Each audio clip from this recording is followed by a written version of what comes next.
the nationalist zealots, and you had the compromising politicians. You had the occupying Romans, and you had the collaborating Herodians. In other words, the Jewish aristocracy in league with the occupying forces. You had a nation whose center of religious life, the temple that had been built by Herod, was also a piece of political architecture. Okay? You had the religious life of the nation being governed by at least two dominant parties, the Sadducees, who functioned mainly around the temple elite, and saw the importance of maintaining this symbol of national identity and national unity. And you had the Pharisees, who felt that the key to it all lay in personal holiness, individual holiness. Okay? You had a nation, in other words, with secular and religious courts. You had a history over the few hundred years up to this point of national cycles of uprisings and downbeatings. Okay? You had, in the midst of all this, small businessmen like Peter and John trying to etch out a living on the Lake of Galilee. You had people like Matthew and Zacchaeus who were trying to make their living by any means whatsoever, even if it meant being an anathema to their fellow Jews by being tax collectors.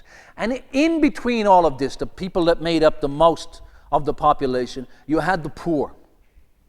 You had the demon-possessed and the dispossessed. You had the hungry. You had the sick. You had the disenfranchised. You had the oppressed. This is the world that Jesus inhabited. Okay? This is the world he came to change and to save. And I want you to think about this. There wasn't a whole lot of difference after he left. The Romans were still there. The Zealots were still there. The Sadducees and Pharisees were still there. The temple was still there. Oppression, sickness, possession, poor, hungry people were still there. So what difference did Jesus make? God became a man, lived among us for 30-odd years, and the world, at least on the surface, was not a whole lot different, politically and socially and financially and economically, for a whole lot of people. But this is the world that he inhabited. This is the world to which the Sermon on the Mount was preached to and in. Okay? I am convinced. When I first became a Christian, I was so caught up, so full of joy at the fact that because of Jesus Christ, I was going to heaven when I died. That because of Jesus Christ, I was not going to hell or to purgatory or anywhere else. I was going to heaven. He was coming back and going to set the world to right. And my whole energy and focus was focused on rejoicing and living in that hope. I never gave a second thought to what was going on in this world. I thought that this was a world that was basically finished with, and that the thing was to get out of it as quickly as possible. And the sooner the better Jesus came and put it to right, the better we would all be. Over the last several years, I have begun to reflect on the teachings of Jesus and look at Jesus again. And I'm convinced of this. And tell me if you disagree.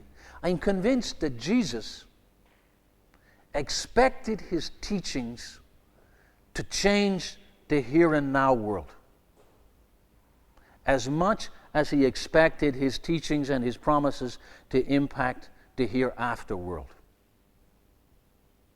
I really believe that what Jesus was teaching in his parables and in his sermons and in his actions and in his death and in his resurrection was that he had come not simply to save us spiritually, but to save us socially and emotionally, to save us as a people, to save and to change the world.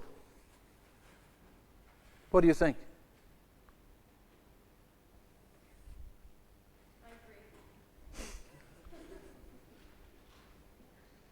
Does anybody disagree?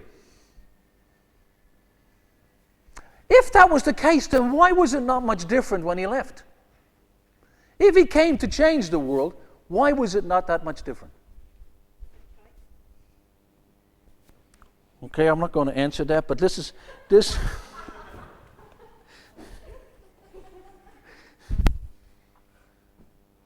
I believe that Jesus, I'm going to say this, I think that Jesus wanted us to have good politics.